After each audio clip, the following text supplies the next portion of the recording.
Salve, salve, de volta com vocês agora para falar sobre mecânica básica de veículo. Na verdade, mais para o lado de manutenção do que propriamente mecânica, porque ninguém vai sair daqui consertando o carro, né? Pelo menos entendendo como é que funciona, a gente vai saber, e também como adotar ali medidas preventivas a fim de prolongar o tempo de vida útil do carro e dos seus equipamentos, dos seus sistemas. Bora ver?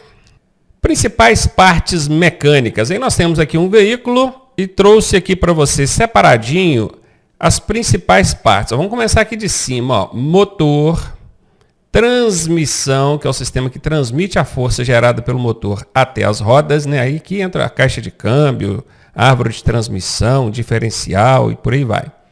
Sistema de suspensão, que é o que cuida aqui de amortecer o carro em relação às irregularidades na pista. O sistema de direção, claro, que é o que vai permitir você direcionar, dirigir esse veículo. O sistema de freios, a carroçaria ou carroceria, também chamada aqui de monobloco. E por fim, o sistema elétrico. Professor, o carro não tem outros sistemas, não? Até tem, mas aqui nós estamos falando das principais. Pegamos aqui sim, aquelas essenciais, não é nem que é essencial, todas são essenciais, né? Sem um ou outro sistema o carro não funcionaria, ou talvez não funcionasse tão bem. Mas aqui nós estamos dizendo da estrutura do carro. Quando fala estrutura, você vai construir um prédio. Você tem os principais pilares? É isso aqui. Isso aqui é o principal, ou as principais partes, os principais sistemas que compõem um veículo. Curiosamente, são 7 partes, o que nos leva a pensar que seria um bicho de 7 cabeças. Realmente, para muitos aqui, acaba sendo um bicho de 7 cabeças, né? Eu recebo muitas mensagens do pessoal dizendo, professor, mecânica, esquece, não entendo nada. Cara, vamos fazer o seguinte, assista uma vez toda a explicação aqui da mecânica, até o finalzinho aqui desse módulo, e sem se preocupar em entender. Não entendeu? Não tem problema, assista, vai tendo contato com o conteúdo. Depois, quando você assistir pela segunda vez, muita coisa já vai entrar na sua cabeça. Aí é hora de você tirar dúvida ali com o professor, né, para ele te explicar aqueles pontos que realmente ficaram vagos, em dúvida na sua cabeça. Tirada todas essas duas dúvidas, ainda recomendo que você assista mais uma vez, que é para memorizar, guardar na cachola. Porque entender não significa que você guardou, a mente esquece. Então é bom que assista pelo menos 3 vezes. Uma para ter o contato, 2 para entender e 3 para memorizar. Eu tenho certeza, você passando por essas 3 vezes e depois passando por atividades, exercícios, você consegue responder essas questões em prova aí, ó, tranquilamente. Além de te ajudar demais depois, né, no trânsito, quando você tiver um problema básico ali, você saber pelo menos identificar esse problema para saber se é algo que você consegue solucionar ou se carece chamar um guincho ou um mecânico. Vamos começar falando dos indicadores do painel. Por incrível que pareça, tem muita gente que não conhece 90% dos indicadores. Eu costumo até brincar, tem esse aqui do meio aqui, ó, que é um bulizinho com a gota na ponta. Tem um meme, né, na internet da pessoa que ligou lá para o mecânico, só o meu carro acendeu uma luz aqui no painel, o que é isso? Aí o mecânico falou, que luz que é? Parece que é a lâmpada do Aladim. Porque tem aqui, parece uma lâmpada, né? Ele quase morreu de rir e falou assim, aproveita e faz 3 pedidos, porque não é todo dia que a gente vê uma lâmpada dessa não, hein? Brincadeiras à parte, não é lâmpada do Aladim, tá, gente? Então é importante a gente conhecer essas indicações, vamos a isso agora. Começando aqui do odômetro parcial. Odômetro é o que registra a quilometragem que o veículo percorreu. Percebam que aqui tem um km de quilômetros, não sei se vocês conseguem ver. E aqui nós temos o odômetro parcial. Por que parcial? Porque esse odômetro, ele é zerável. Esse aqui você consegue zerar ele a hora que você quiser, simplesmente apertando um botão no painel, que a gente já vai ver esse botão. E para que existe isso, professor? Qual a finalidade disso? Quando você quer marcar ali uma distância de um determinado percurso, você vai zera e ali ele começa a contar. Quando chegar lá no final desse percurso, você viu quantos quilômetros que deu. Professor, mas eu poderia fazer isso anotando a quilometragem que está em cima aqui, ó. Quando chegasse lá eu fazia a conta, beleza, você pode fazer isso também. Mas que aqui ajuda pra caramba, ajuda, né? Hoje em dia os carros com computador de bordo também, eles já fazem toda essa leitura, eles já registram ali o percurso, né, a quilometragem de um determinado percurso, independentemente desse odômetro parcial. Mas só para que você saiba, tá? A maioria, talvez todos acho que não, Mas a esmagadora maioria dos veículos tem esse odômetro parcial que você consegue zerar quando você quiser. Você pode perceber que o odômetro parcial ele costuma marcar metros. Olha, 5 km e 500 metros, 5,5. O odômetro geral, que é esse de cima aqui, não faz isso. Normalmente não, tá? Pode ser que tenha um ou outro que marque metros. Então aqui em cima nós temos o odômetro total. Esse aqui ele não é zerável. Isso aqui é o que vai contar a quilometragem percorrida pelo veículo desde que você comprou esse veículo até os dias atuais. Isso serve, inclusive, para quem vai comprar esse veículo futuramente, saber quanto que esse veículo já rodou. Né? Isso é importante, é uma informação importante, útil.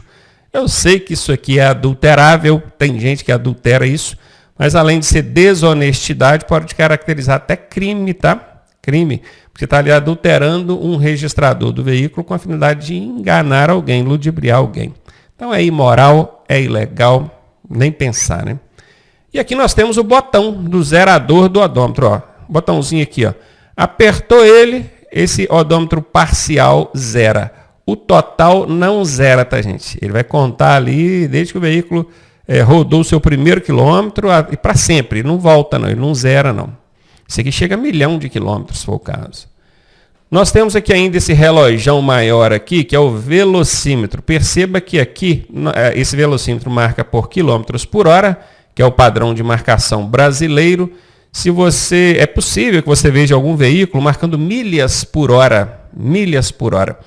Uma milha, eu não sei te dizer com precisão, mas ela é mais ou menos 1 km e 600 metros. Então, você andou lá 10 milhas, você está a 10 milhas por hora. Significa 10? Ninguém anda a 10, né?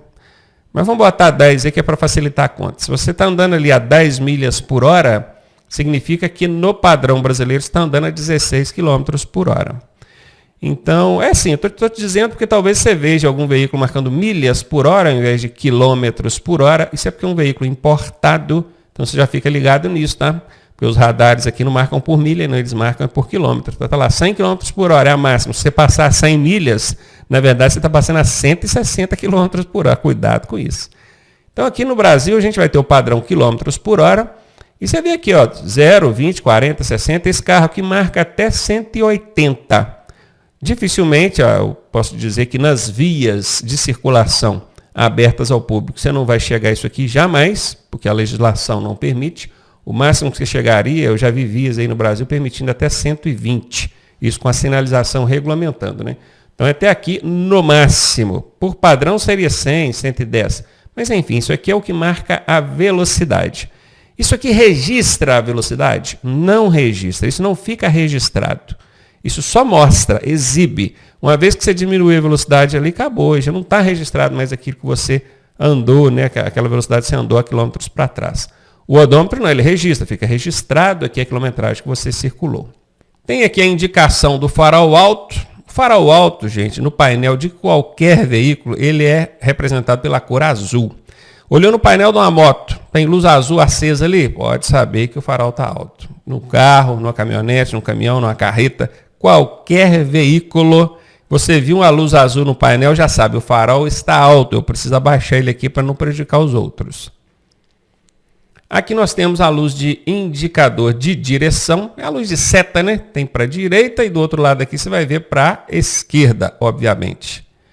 Nós temos o marcador de combustível, ele aqui demonstra quanto que esse veículo tem de combustível. Professor, esse carro aí está zero de combustível, hein?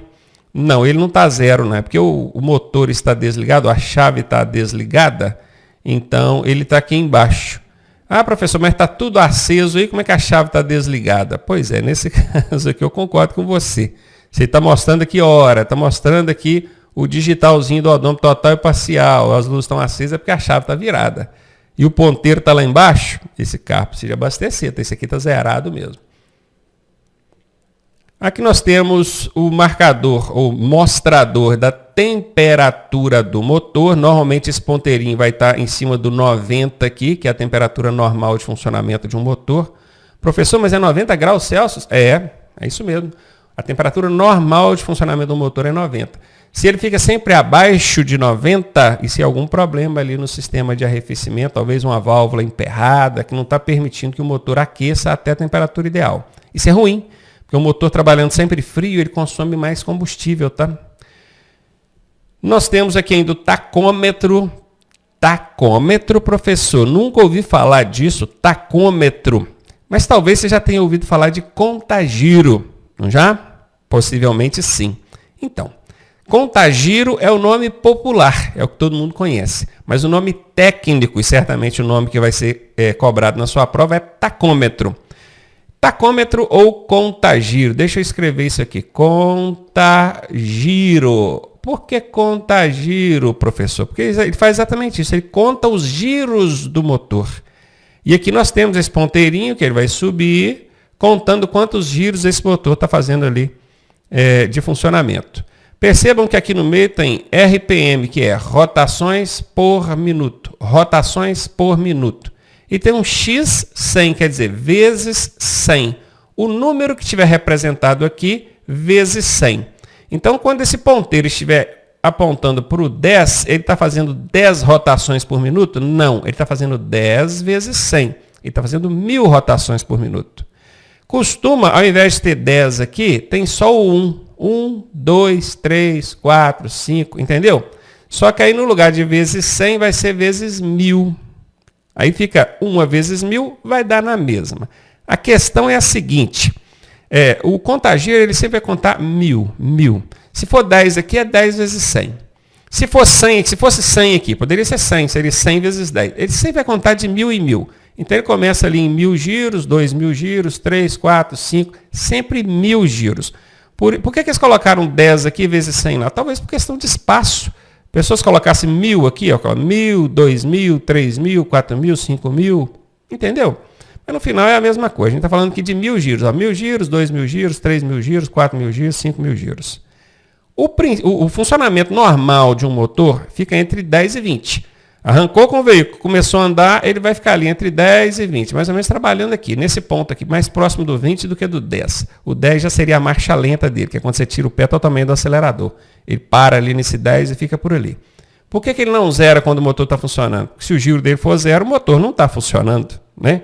Funcionou o motor, tirou o pé do acelerador, ele vai ficar no mínimo no 1000 giros ali. Andando, sem acelerar, só na batidinha normal, ele vai ficar ali próximo do 2000. E quando você quer aumentar uma marcha, você acelera e ele vai lá perto do 3. Quando ele está chegando no 3000 giros, significa que você já quer aumentar uma marcha. Se você está aí de segunda, já joga uma terceira, você vai perceber que o ponteiro vai voltar aqui para perto do 2000 giros. E ele trabalha sempre aqui, entre o 1 e o 2, próximo aqui do 2000 giros. Professor, isso vale para mudar qualquer marcha? Sim. Vamos supor, você colocou a terceira, ele voltou aqui para 2000 giros. Aí você vai acelerar. Quando estiver quase chegando no 3000 giros, você bota a quarta. Aí ele volta para perto dos 2000 giros. Você vai acelerar, vai chegar lá perto dos 3000, bota a quinta, aí ele volta para cá. E o contrário também é válido. Você parou de acelerar, ele começa a perder velocidade. O motor diminui a rotação. Quando estiver chegando perto do 1, você tem que reduzir uma marcha. E por aí vai. Ah, professor, então quer dizer que eu posso mudar as marchas olhando o contagiro e não o velocímetro? Pode. Tem vídeos nossos na internet, no nosso canal do YouTube, Lag Trânsito, que a gente ensina tanto olhando o contagiro quanto olhando o velocímetro. Isso é variável, depende do carro, depende das circunstâncias, se é subida, descida, lugar plano, mas lá a gente explica tudo isso. Vai te ajudar demais lá na hora das aulas de prática e direção. Por enquanto, vamos nos prender aqui à teoria. Como é que chama esse demonstrador aqui? É tacômetro. Ele registra? Não, ele só demonstra, ele exibe, mostra. Parou ali, ele zera e aqui não fica registrado em lugar nenhum. Aqui o relógio, não é todo carro que tem esse relógio aqui, mas nesse caso aqui tem. Aqui nós temos luzes diversas. O nome e o que cada luz dessa está indicando, nós vamos ver no slide seguinte, tá? E por fim, o botão de alerta, que nesse caso aqui está logo na frente do painel aqui de indicações, né, com luzes, mas ele poderia estar mais à direita aqui, do lado do volante, mais no meio do painel, ou do lado esquerdo aqui, isso varia. Normalmente o botão de alerta, que é o que liga as 4 setas simultaneamente, ele é um botão vermelho com esse triângulo no meio aqui. Vamos então ver aquelas indicações do painel, aquelas luzinhas diversas. A luz azul nós já aprendemos, né? Luz azul no painel é sempre farol alto. Luz verde, farol baixo ou farolete, que são só aquelas luzinhas que não clareiam a pista, são chamadas luzes de posição.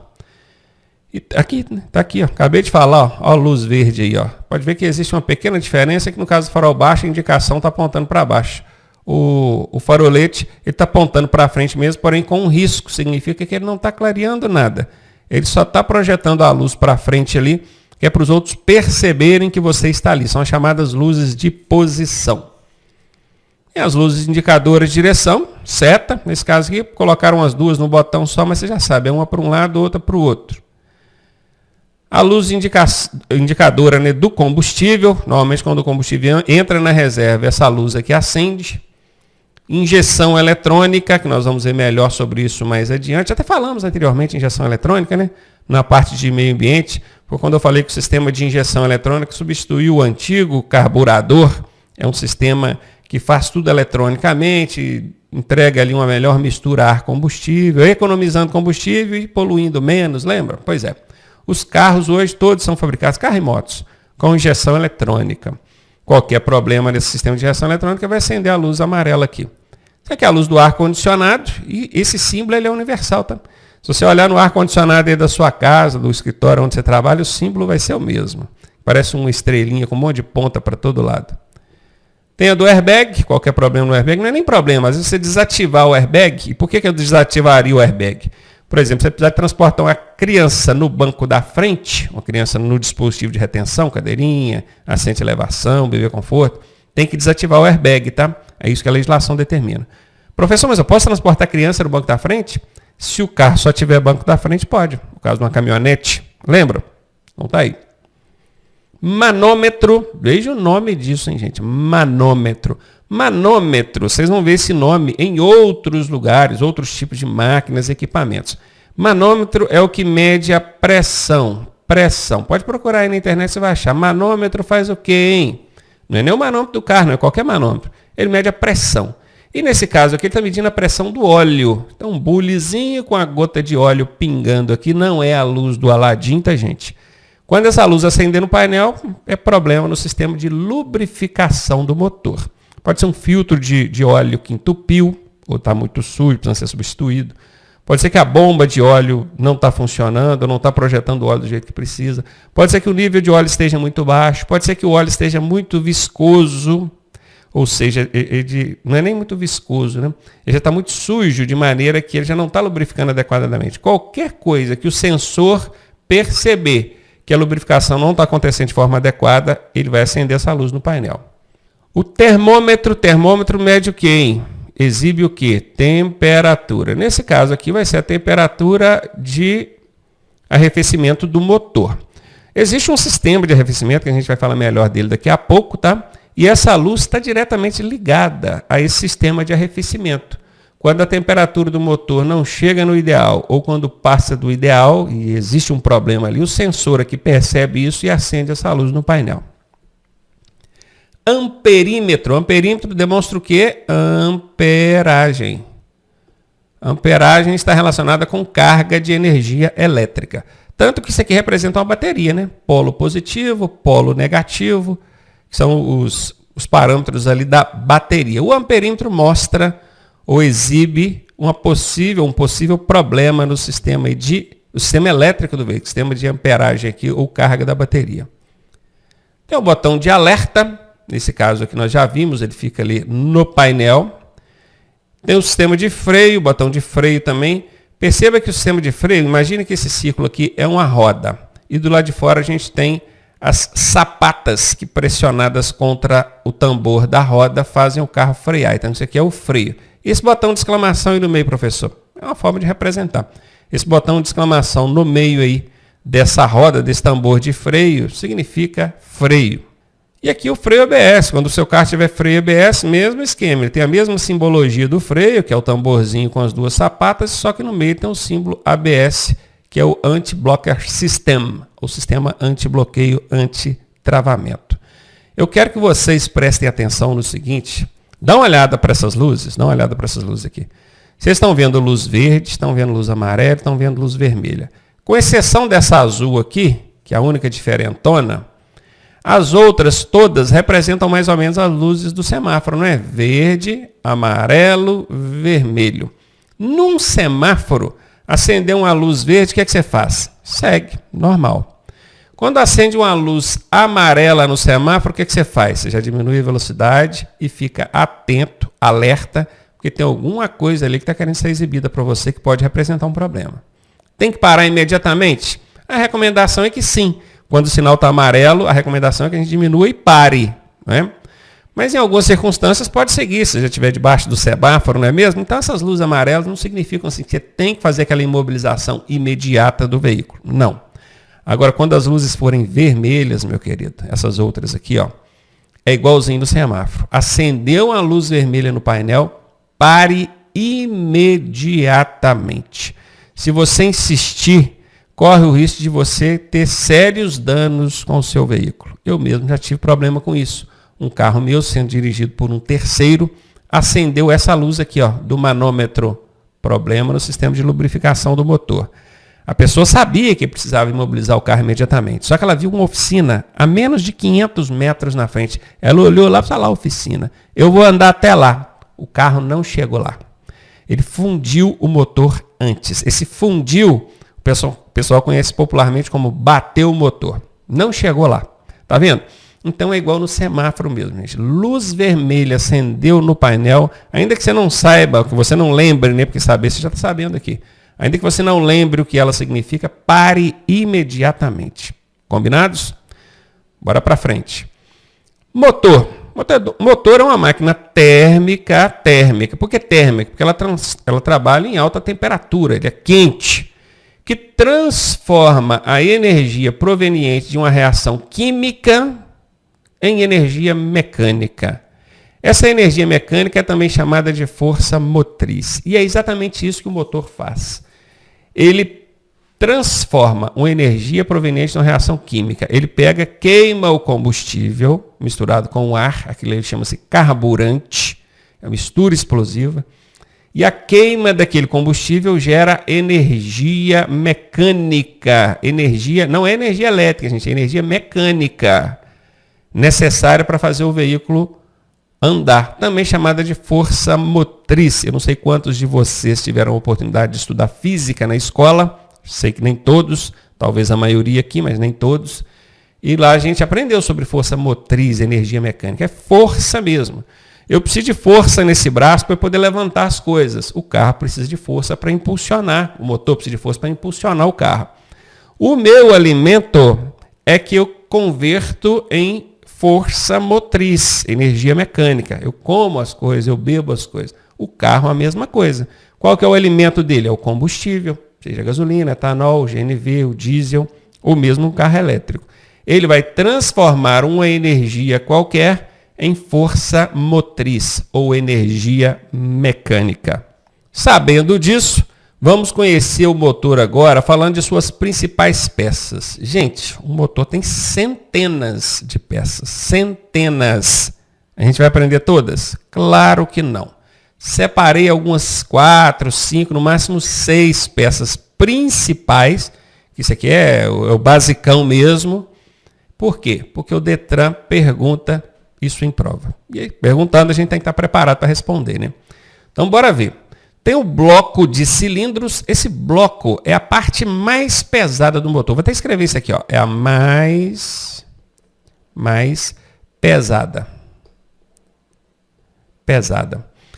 Tem uma outra peça que chama-se tampão, que vem em cima do cabeçote aqui. Por causa desse nome tampão, dá a sensação de alguma coisa grande, tampão, um tampão. Aí o Detran, o que o Detran faz? Ele coloca lá na questão assim, qual que é a parte mais pesada do motor? Aí coloca essas aqui e coloca tampão no meio.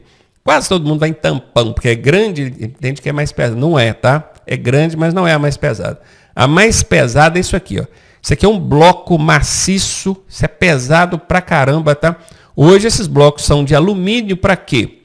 Para ficarem mais leves, né? Consequentemente é menos peso para o motor do carro ter que impulsionar ali. E também porque ele aquece menos, ele controla melhor ali a temperatura, o alumínio. Mas isso é pesado, não deixa de ser pesado não, tá? É a parte mais pesada. Quando fala cilindros, bloco de cilindros, ó, bloco porque é um bloco mesmo. E cilindros são esses furos que tem aqui, ó. Quantos cilindros tem esse bloco aqui? Se perguntasse assim na sua prova, você saberia responder. São 6, ó.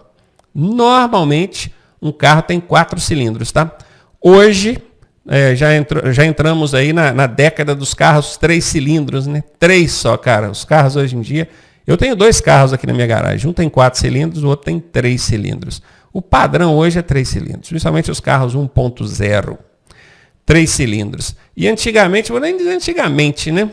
Ainda existem carros com 6 cilindros, mas estão falando de veículos esportivos, é Porsche, é coisa mais robusta. Porque cada cilindro desse aqui é como se fosse uma perna, né, num pedal de bicicleta, empurrando ali o pedal para a bicicleta andar, que no caso seriam 6 pernas, olha só que interessante. Dentro aqui tem 6 pistões que vão fazer esse trabalho aqui, a gente já vai ver daqui a pouco. Tem o cabeçote, como o próprio nome já diz, é a cabeça, né? Aqui em cima nós temos as válvulas, ó, válvula, 4 pares de válvulas, tem aqui, ó, 4 pares, ó. 4 pares. Certamente vocês já entenderam que esse cabeçote não é desse cilindro, porque dentro de cada cilindro vai um par de válvulas desse. Aqui nós temos 4 pares de válvulas, certamente esse cabeçote é de um motor ou de um bloco de 4 cilindros, né?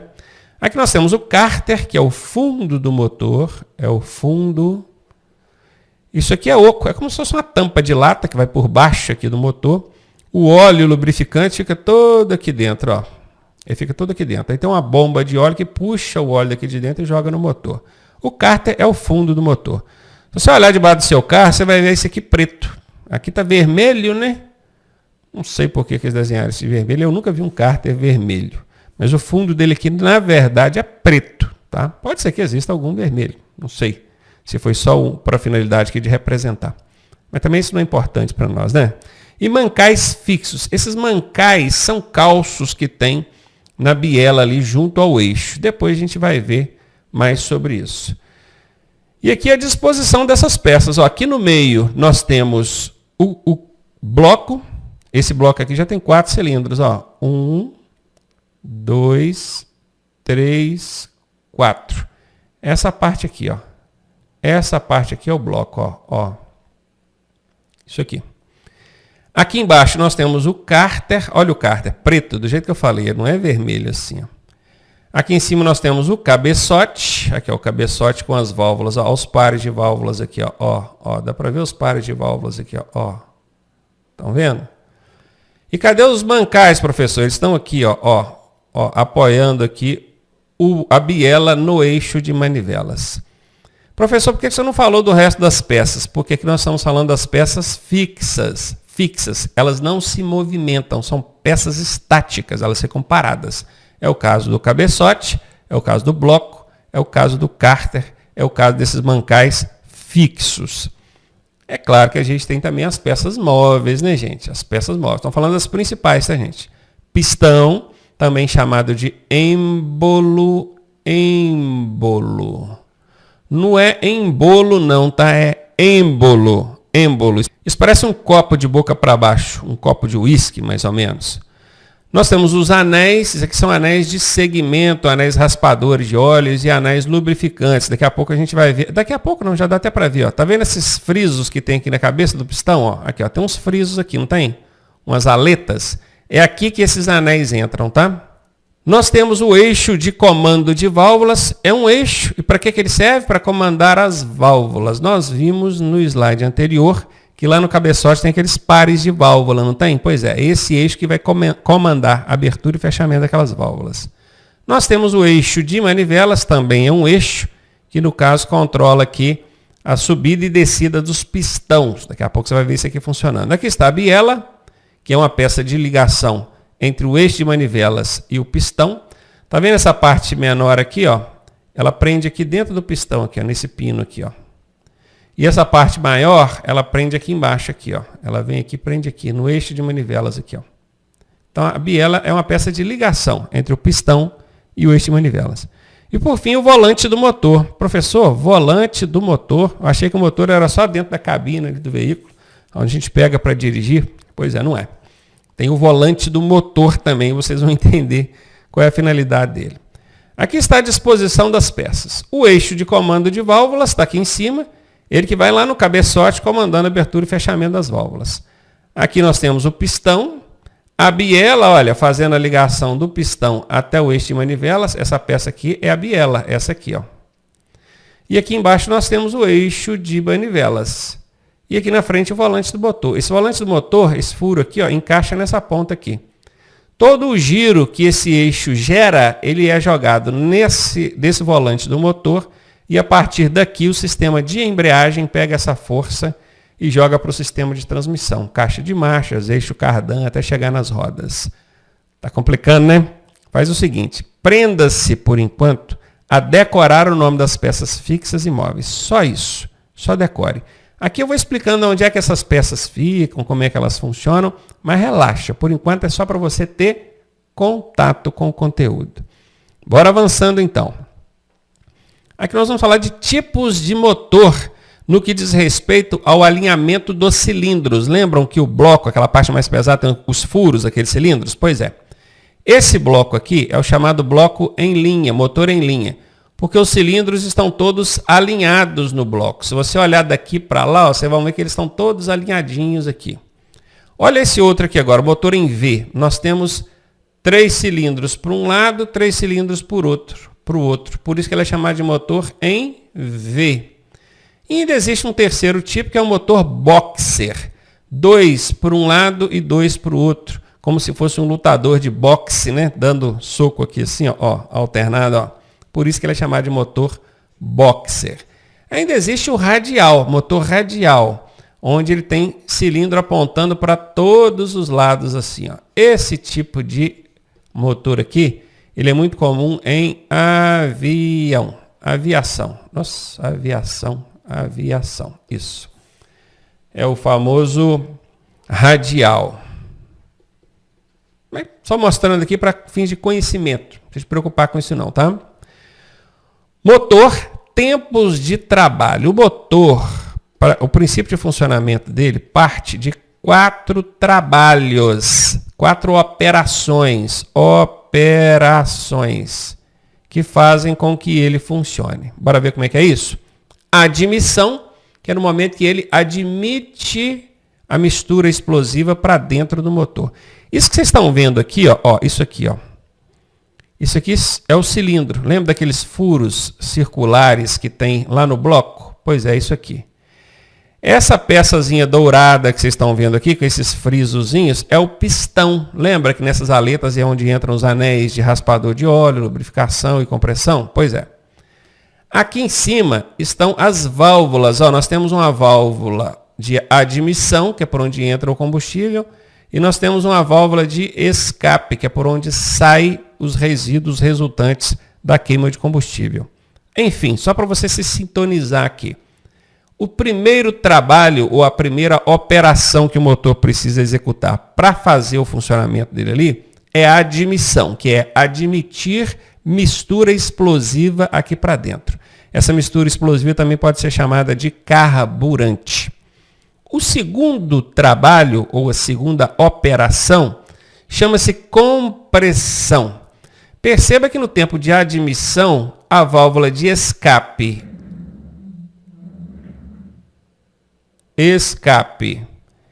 permaneceu fechada, porque ele não quer jogar nada para fora, e a válvula de admissão abriu. Ela abriu permitindo que a mistura explosiva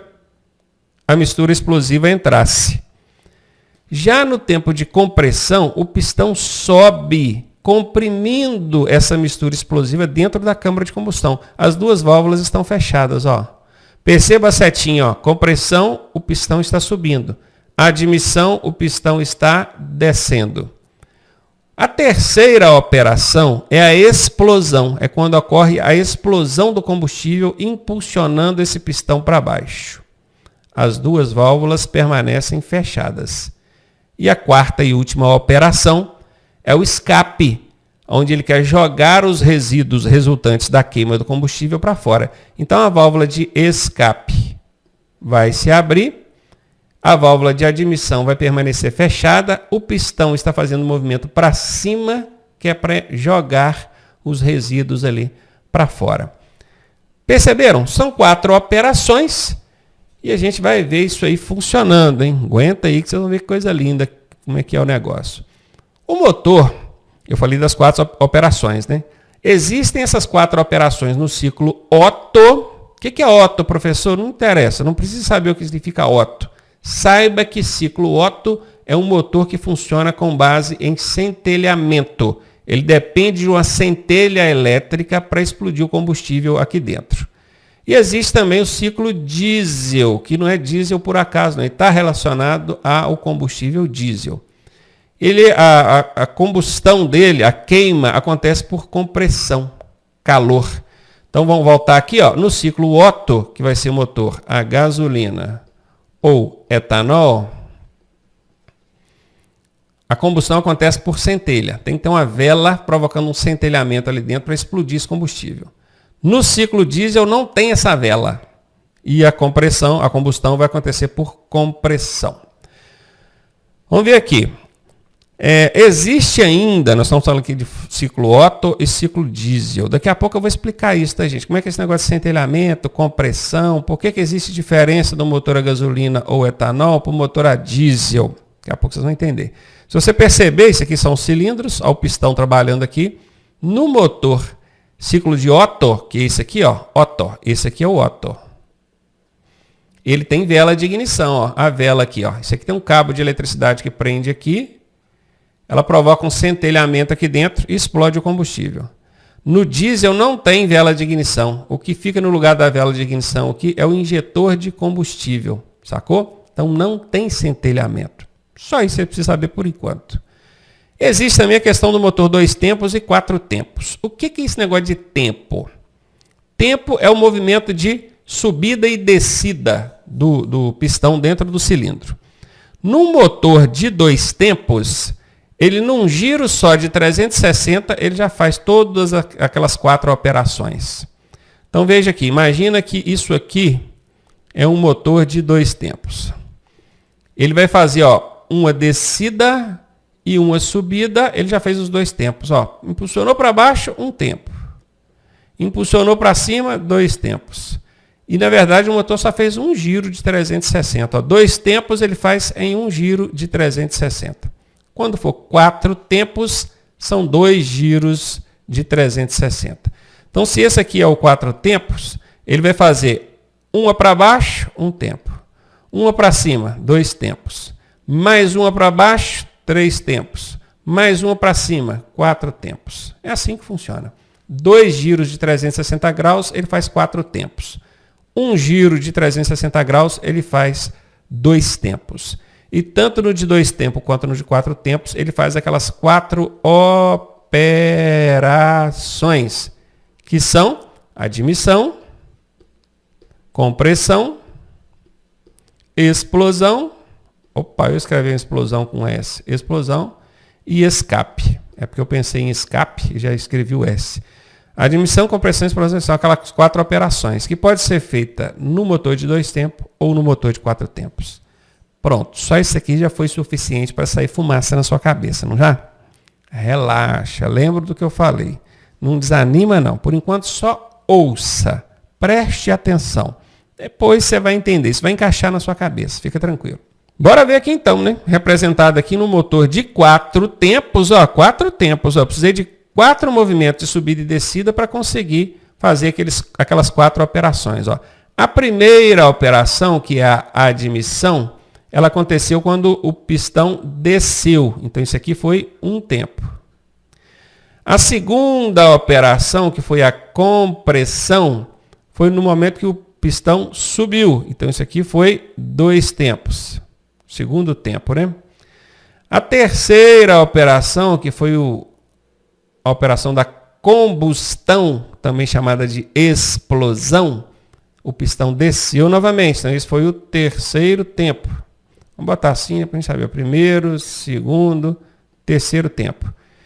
E a quarta operação, que foi o escape ou descarga, ou também chamada de exaustão, tá? Pode ser escape, descarga.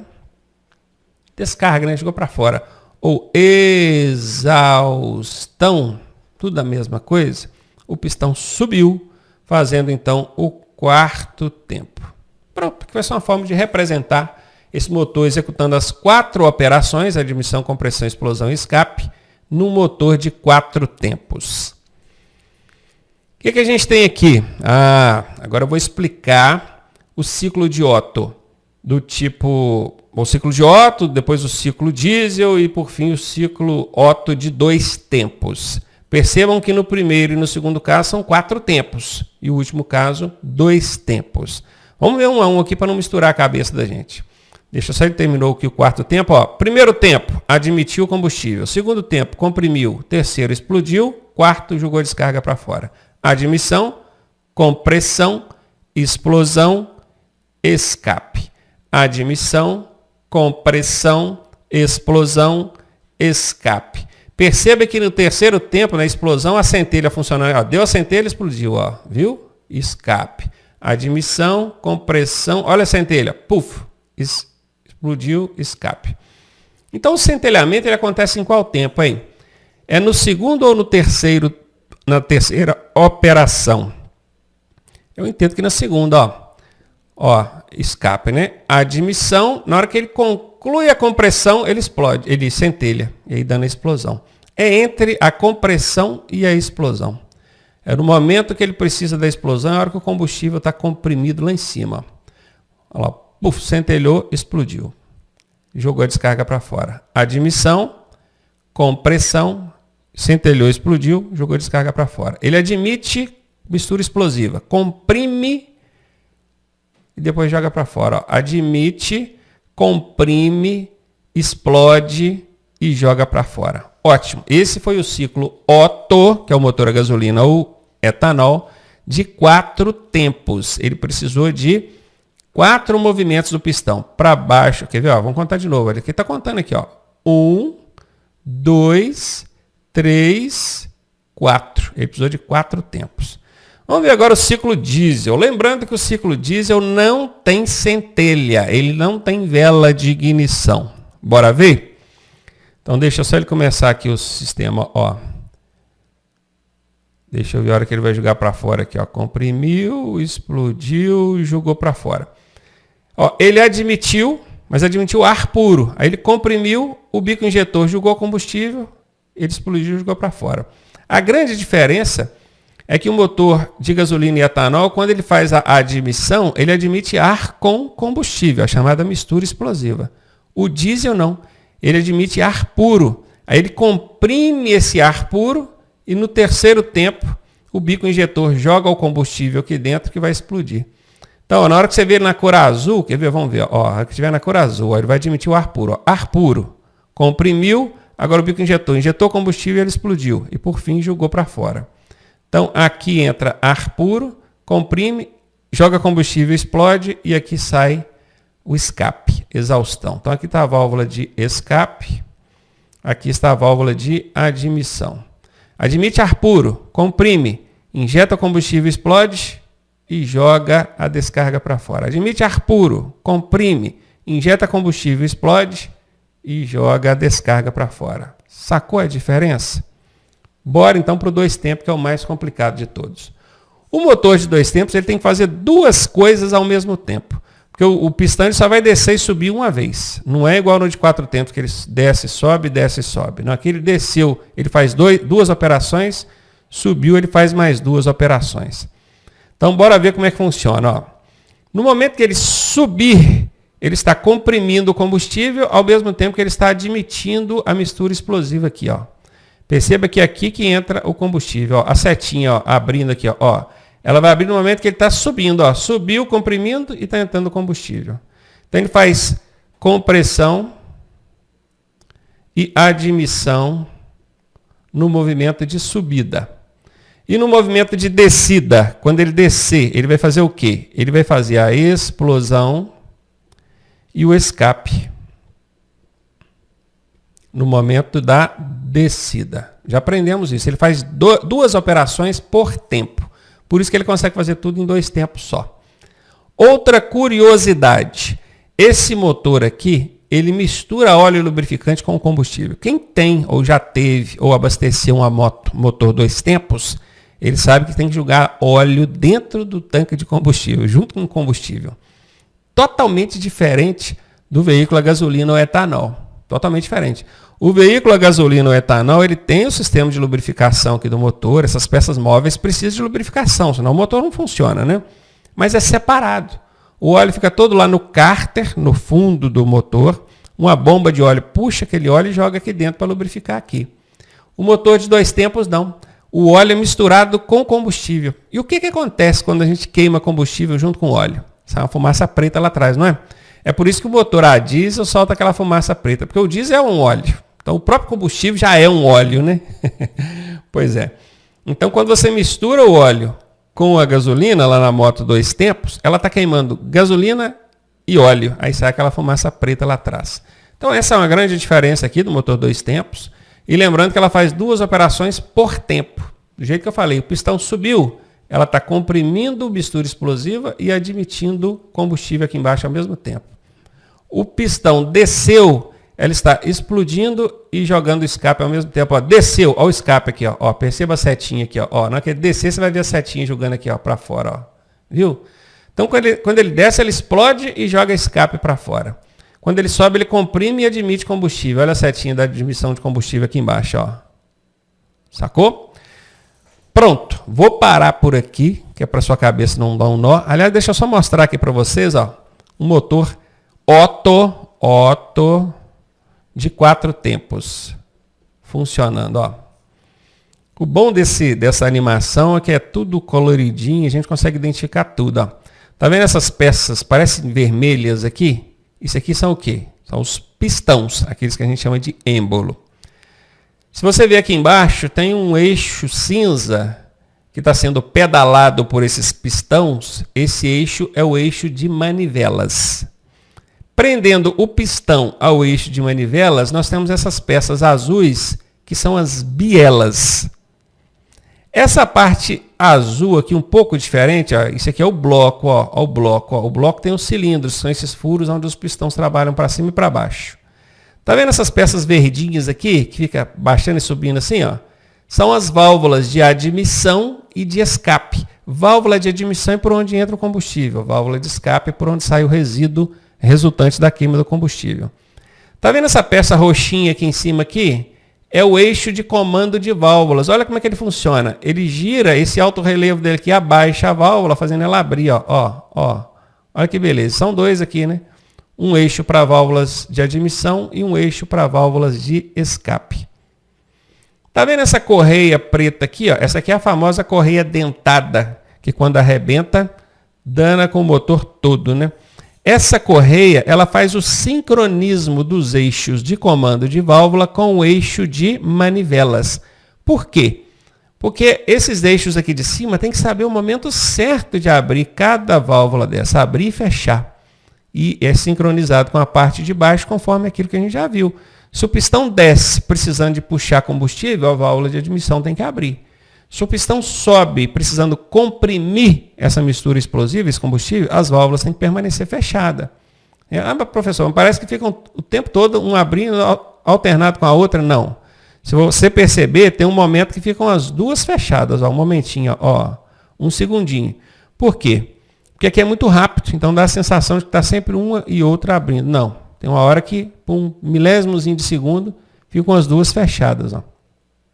Percebeu?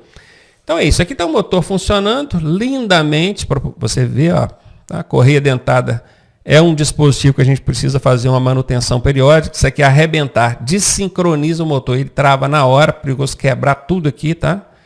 Válvulas empenam, dana com o motor todinho. Tá aí, bem representado para você, acho que ficou legal, né? Assim você consegue entender. Olha que legal, o mais interessante, isso aqui foi um princípio que me ajudou a entender lá no iniciozinho. É que isso aqui é como se fossem pedais, olha, é como se fossem 4 pedais sendo pedalados. Só que em vez de ser a sua perna apertando esse pedal para baixo, são os pistões. E o que gera a força para esse pistão impulsionar esse pedal para baixo? É a explosão do combustível que acontece aqui em cima. Então o combustível vai explodindo alternadamente, né? Porque eles não explodem todos ao mesmo tempo, não, tá, gente? Explode um, depois o outro, depois o outro, depois o outro. Costuma ser 1, 3, 2, 4. 1, 3, 2, 4. Costuma ser assim. Mas isso varia também dependendo do modelo do carro e do tipo do motor. Mas enfim, eles vão explodindo, gerando força aqui para baixo, que vão pedalar esse eixo de manivelas. Aqui na ponta vai ter o volante do motor, certo?